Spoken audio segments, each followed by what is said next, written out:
Good morning. Today, the House Republican Conference is joined by the families of 4 of the over 200 hostages taken by barbaric Hamas terrorists on October 7th. As a mother, sister, and daughter, my heart breaks for the unspeakable pain they are enduring every second of every day. On this issue of standing with Israel and these families, there can be no moral equivocation.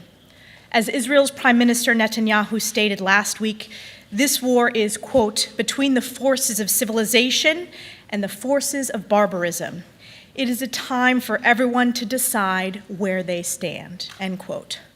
Horrifically, the Jewish people have suffered their bloodiest days since the Holocaust, with acts of inhumane evil committed by Hamas terrorists backed by Iran.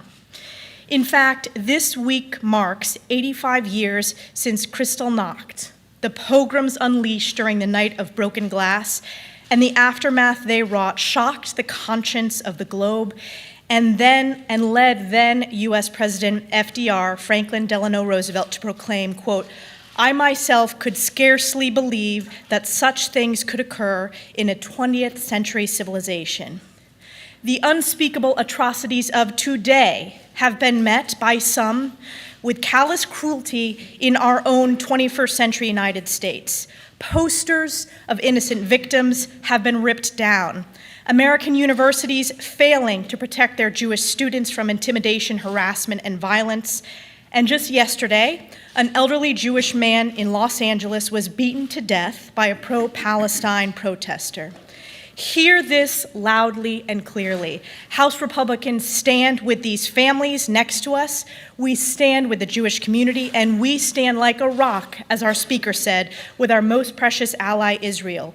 We will do everything in our power to ensure that Israel has the resources to return every last hostage to their family from these Hamas terrorists. With that, I am honored to introduce our Speaker of the House, a great friend of Israel, Speaker Mike Johnson. Thank you. Well, it's been said here, but today is the 1-month anniversary of Hamas's horrific attack on the world's only Jewish state. The atrocities of that day and those following it have left a dark and indelible stain on the entire world. Everyone can see these atrocities. And as the Prime Minister Netanyahu said very clearly, this is a battle between light and darkness, between good and evil. As our cherished friend and ally Israel fights for its survival against the Iran-backed terrorists of Hamas, we will continue to stand up for human dignity and offer moral clarity. House Republicans understand that this moment demands decisive action, and we insist that we cannot waste any more time getting Israel the aid that it desperately needs. That's why, as the first act of my speakership, we passed a resolution condemning Hamas and reaffirming our solemn commitment to Israel. Days later, with bipartisan margins, we passed the Israel Security Supplemental Appropriations Act to provide billions in assistance to Israel in its time of great peril. And as we mark the 1-month anniversary of this attack, House Republicans met with and heard from family members of some of the victims, not only to understand their grief and pain and worries, but to make clear why Israel must do everything in its power to wipe out Hamas and ensure that what happened October 7th can never happen again. I am honored to introduce these families to you today. And joining us here, I'll introduce, is Doris Lieber, who is representing her son, Guy Elus. Guy is a 26-year-old musician who is living in Tel Aviv. He was enjoying the Nova Music Festival on October 7th when the attack happened. All of his friends were murdered, and Guy sustained a gunshot wound while running away. There has been no update on his condition since October 7th. Also with us is Yonathan Lulu Shemriz and Idu Lulu Shemriz, who are representing their brother, Elon Shemriz. Elon is a 26-year-old computer science student living in Kfar Aza who was kidnapped from his home by Hamas terrorists. His family has worked around the clock to receive information about his health and his whereabouts. And finally, Liran Bemir, who is representing his brothers, Ziv and Gali Bamir. Ziv and Gali are 26-year-old twin brothers, both working in the music, sound, and lighting industry. They are inseparable best friends and young adults who love traveling the world. They were abducted from their home on October 7th, and the family has received no update on their health since. I would ask them to come forward, and we'll start with Ms. Doris. If you'd like to speak for a moment, we'd invite you to do so.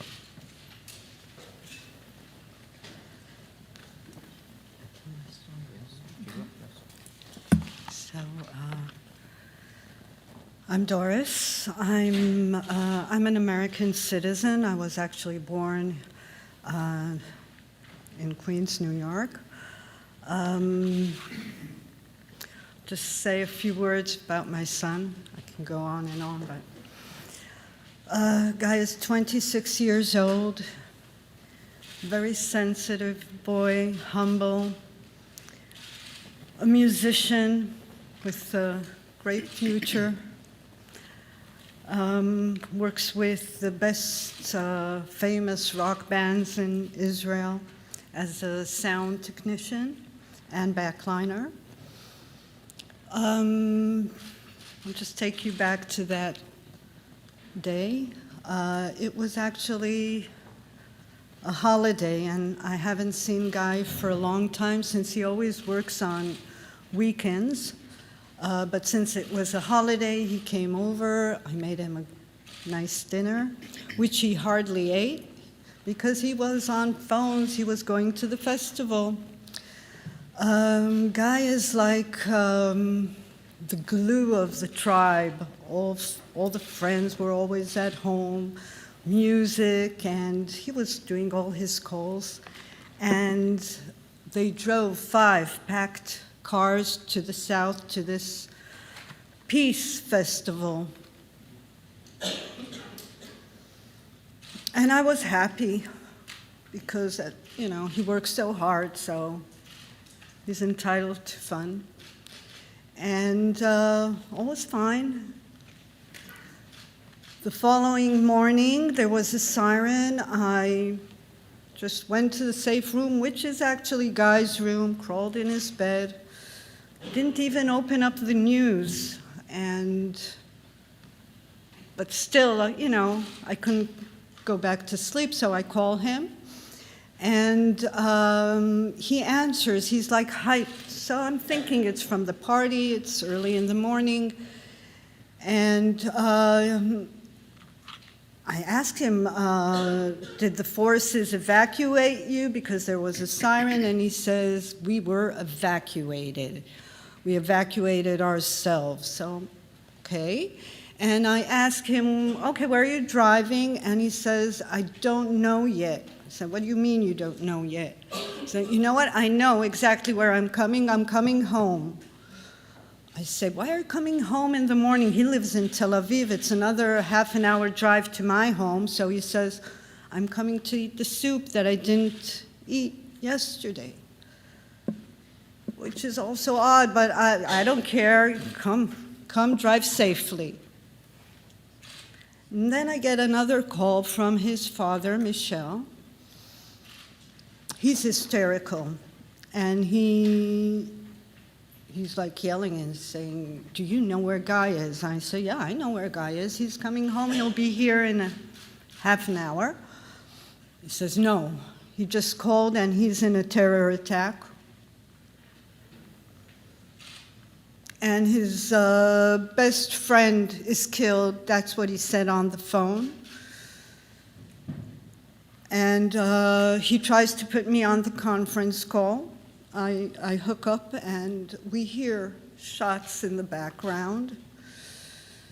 He actually called an emergency call since he was shot in the arm, and he wasn't able to stop the bleeding. And he was trying to say his last words. He actually said, I want to say my last words. We're not going to survive it. Nobody survived it. Everybody is killed. And his father is just saying, don't talk. If you can find dead bodies, try and just crawl under a dead body so they don't notice. And so he says, no, it's an open area. He doesn't let it, his father doesn't let him speak. So he says, shush, don't talk, don't let them hear you. And I try to, tell him, Guy, I love you. Don't worry, nothing's going to happen. I'm going to call now. I'm going to send somebody now to get you. And that's what I did. I hung up. And I regret that, since I didn't hear from him since.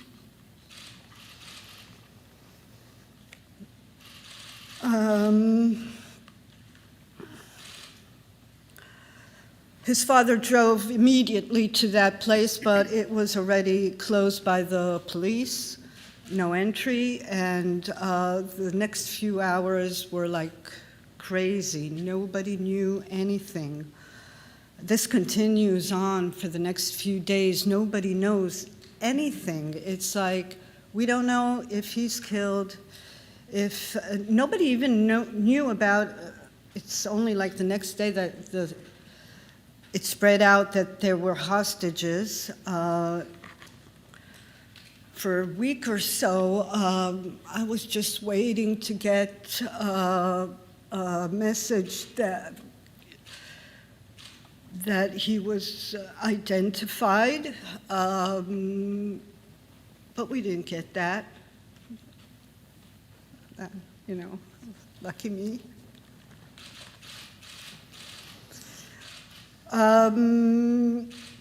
What we did get was on I think it was Al Jazeera, I'm not sure, a video of a Hamas guy, with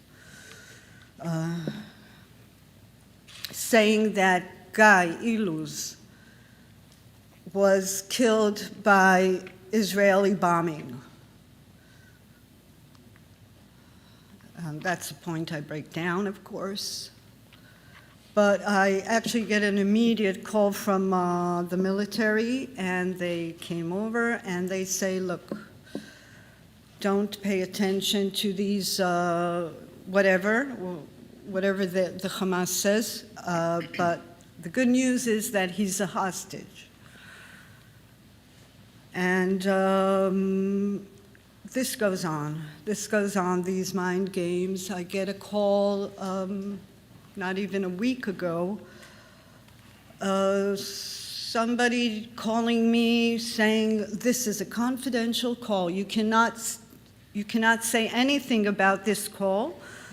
We are now taking care of Guy's case. He's going to be put on the top of the list, and he's going to be freed. You just need to send me all his info, his passport, his ID, whatever you have, tattoos, whatever, and I just, get there and just send anything I can. And then there's another siren, and I run to the safe room, and it was like crazy. I didn't know what to do, but I did call the military, my connection, and she says, I don't tell her because I'm afraid that his chances, like they did play with my mind, and I was saying, look, I can't tell you about the call. They told me it's confidential. I can't tell you. So she convinces me just to give the phone number of this lady that called, and yeah, it's mind games. And that it's just going on and on. I'm here because it's been 30 days. Every day is like eternity to me, and I can't wait any longer because I know that he was shot. I don't know anything. Maybe everything is we don't know. We don't have a list of the hostages. We don't know their condition. I don't have anything. So I need your help, basically. I'm part of your people. You're part of Israel, and America has been like the best allies, and I'm so proud of being an American, being an Israeli as well. But I do need you now because there's nothing helping me now. I pray, which I didn't do before, but just please help me. Oh, and one other thing, if I can, I just forgot. This is Guy, okay? His best friend is a hostage, too. This is Almog, his best friend. So that's it. Thank you for the opportunity. Thank you. We pray for both of them, and thank you for sharing your story. Jonathan and Edu, you'd like to speak? Yeah. Hello, everyone. Thank you for having us. My name is Jonathan. This is my brother Ido. We used to live in Kibbutz Kfar Aza for 30 years. I live with my wife and my 2-year-old daughter. Our parents live in the same kibbutz, a couple houses from me. Ido lives in the heart of the kibbutz. And our brother alone kidnapped from his house in the same kibbutz. In that Saturday, my wife waked me up to the sound of the alarms and the missiles. As we rushed to the safe room, I managed to grab my birthday cake of my daughter and some water, and we lock ourselves in the safe room. Meanwhile, Ido sent me a message that he is in the safeguard of the kibbutz, and they called them up to take the guns and fight. And in that point, we realized that we are under attack. So I locked the safe room. I told my wife to be with my daughter, and I told her that I will guard the door. As soon as we locked the safe room, we start to get messages from all around the kibbutz. The terrorists go inside houses and start killing people. Families, babies.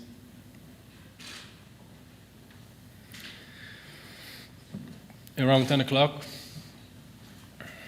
my younger brother alone wrote me a message that he heard terrorists go inside his house. So I wrote him that I love him and he's strong. He sent me a heart emoji,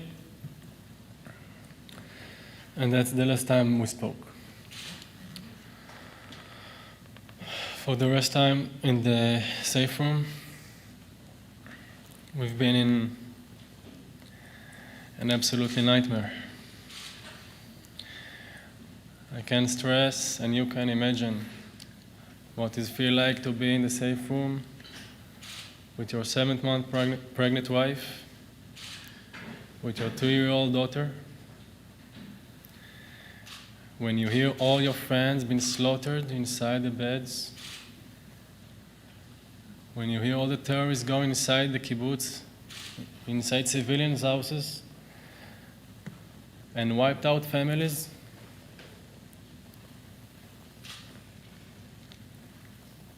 Alon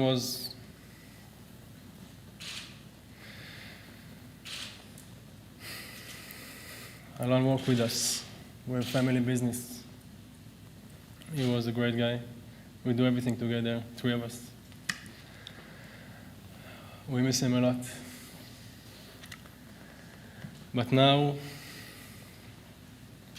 this is a call for action. There have been 32 days now, and Hamas, just to remind you, he butchered our families, he raped our women, he beheaded our babies, and he burned us alive. This is the organization that take and kidnapped children 9-month children, 3-year-old children. He kidnapped elderly women and men that are sick. This barbarian organization kidnapped 240 plus civilians. And every day now, you never know what they can do to them. I want to take to everyone here for helping us, to the American government that help us, but it's not enough. We need help now. We don't know what is their condition. This is a call for action. And this is a wake-up call, not only for Israel, not only for the Jewish community. This is a wake-up call for all of you here, all of America, all of Europe. You are next. You are next. And we should do everything that we can to stop these atrocities to come and ever again. We need to remember 7th of October and do whatever that we can to stop this, to sorry. Thank you again. Thank you. The family's time is very short, but I wanted to ask Liran if he would like to speak briefly and share your story as well. Welcome you. Hello everyone, my name is Liran Berman, and on October 7, my life stopped when my 2 younger brothers, Gali and Ziv Berman, were kidnapped. I'm also from Ido and Yonatan kibbutz, Kfar Aza, on the border of the Gaza Strip. My whole family is living there. My father, my mother, my second brother, and my twin brother. They were in a certain age that all their life was ahead of them. 26, without any obligation. They worked, they partied, they cheered for their favorite football team, they traveled around the world as a family, with friends. And on October 7th, they were kidnapped from their beds in their safe rooms. Sorry, it's difficult. Like Yonatan said, we are pleading you, the world, to help us, to speak with Hamas. We have no clue what's happened to them. We only know that they are in Gaza. We don't know if they are injured, if they are together, if they are still alive. For 31 days, for a whole month, my community was butchered in Kfar Aza. We've been to more funerals in a week than I've been in my entire life. 10 days after the October 7th, the military came to us and told us that both of them are kidnapped. It's been too long for us to not know anything, to not hear anything, to know that the Red Cross hasn't entered to see the injured, that the Western world hasn't heard anything from the terrorist organization Hamas, who act like ISIS. I want to thank you all for having us here, for giving us a voice to speak to you, to the American people, to the Congress. It's appreciated. We need action. We need action now. Thank you. Thank you. Thank you. Well, we want to thank these families again for their courage and their willingness to share your harrowing stories. And I will say again and reiterate once more, we will stand against these atrocities, and we will stand with Israel, and we'll stand with each of you and your families. We'll be praying for you, and we'll be taking action, because that's what we're going to do here. That's what's called for. I know that your time is short and you have to leave. I want to thank Jay and Jordan Sekulow of the American Center for Law and Justice for helping facilitate the visit today. I know you have a tight itinerary, so we'll allow you all to step off the stage, if you will.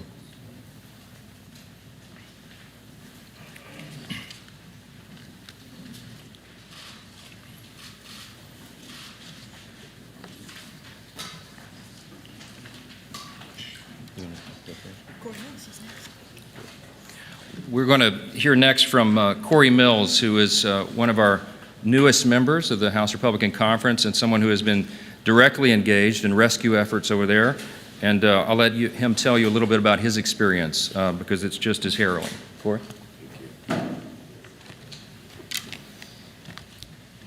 Thank you so much. As you just heard from the very powerful testimony of the families of those who have been taken hostage on October 7th, the barbarism that had taken place. You know, I'm a father. I've got my prepared remarks, but I'm a father. And I can't imagine the amount of pain and grief that many of these families are facing. And very much like we won't forget America's 9/11, nor should we ever forget Israel's October 7th. I want to thank House GOP leadership and the team for everything that you guys are doing, and we will continue our prayers this morning for those families. I'd also like to recognize those brave families and for all who are dealing with this today. I'm praying for your loved one's safe return. We won't forget, and we won't give up. Just a few weeks ago, on October 7th, a horrible event occurred, and I knew that it was time to take action. You know, as Speaker Mike Johnson and the rest of leadership has talked about, the time for talk is over and the time for action is now. On October 11th, I went into a parent country, if you will, and started conducting ground evacuations. During that time frame, I was able to successfully get 32 Americans out on the first day, personally, and 45 out the second day, going through areas of the West Bank, through Jerusalem, Tiberias, Haifa, Nazareth, and other areas, doing consolidations and making continual efforts to try and pull Americans out who have been trapped, stranded, or left behind by the Biden administration. Well, I'm honored to have been able to get more than 200 people at this point out of Israel, including a plane that we negotiated and worked with Mercury One in Glenbeck. We were able to get 159 more passengers out just a week ago. We must not forget about those who are still stranded, however, including the innocent hostages that Hamas, the Iranian-backed terrorist organization, still has in their control. The bottom line is that Joe Biden, time and time again, has proven he is not prioritizing the well-being of the American people at home or abroad.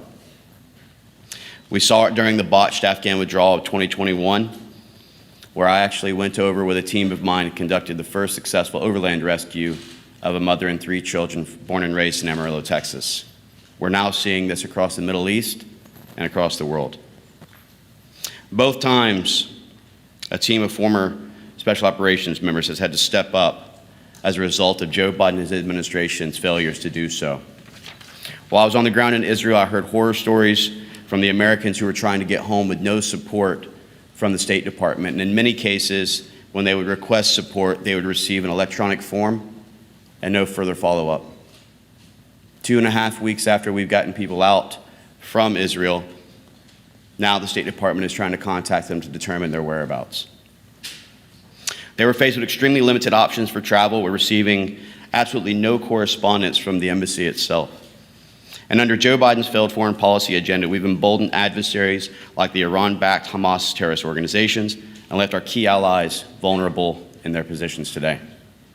It has now been over a month since Hamas terrorists took innocent American hostages, and yet we have no resolution and no plan or strategy by the administration. To the families that were here with us today, I want to say that I'm praying for the safe return of your loved ones, and will continue to work with my colleagues here in the GOP leadership to hold Biden's administration accountable for their failures to protect the American lives in Afghanistan and Israel. We will not stop putting pressure on Joe Biden's administration to bring these innocent Americans home so that they can reunite with their loved ones. I want to thank you all for covering this. God bless you. God bless this leadership. God bless this great country. With that, I'll turn it over to our great whip, Mr. Tom Emmer.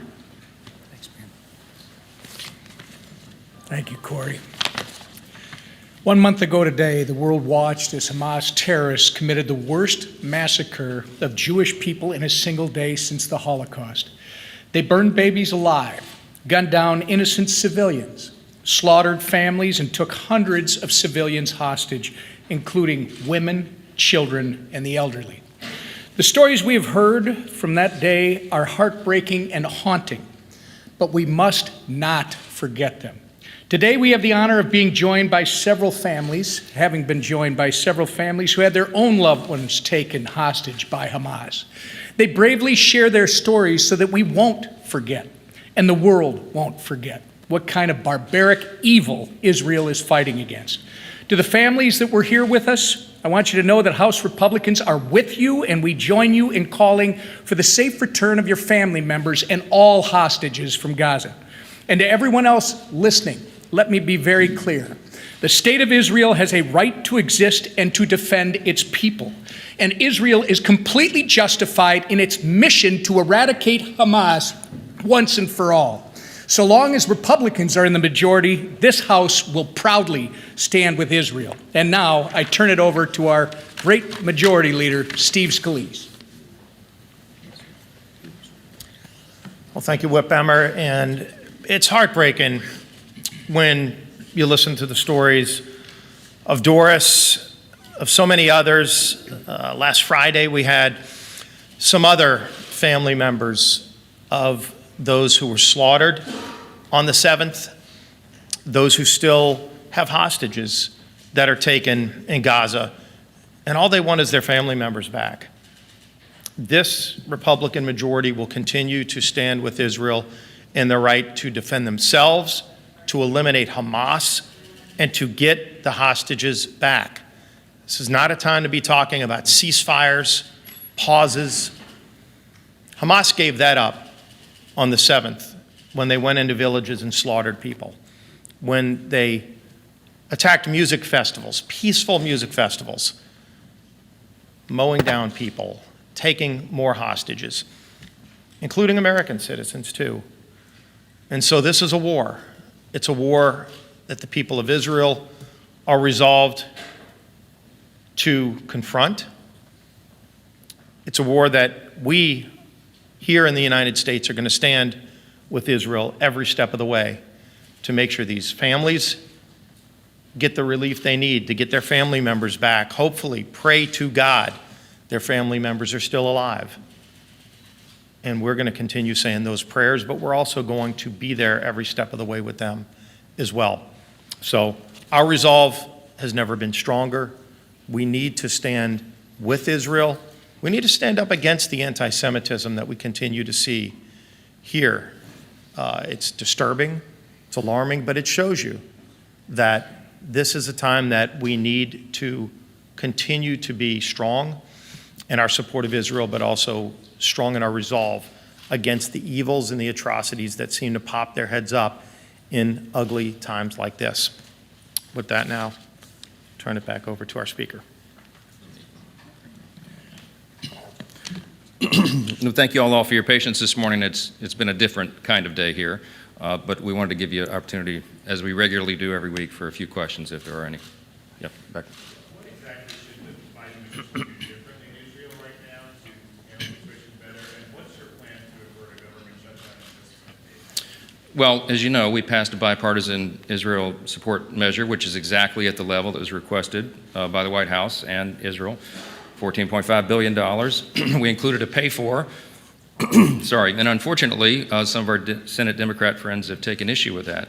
What our point has been, and what we are requesting, urging the White House and the Senate Democrats to do, is to complete that package and get it over the line so that we can get Israel the support and assistance it needs. I mentioned I spoke to Prime Minister Netanyahu on the phone a week ago and told him we would be there for him. About 24 hours ago, I spoke with my counterpart, the Speaker of the Knesset, and told him the same. We're resolved to help, and we want to do that, and House Republicans have done our part. With regard to the funding of the government, we're working earnestly on that. We certainly want to avoid a government shutdown.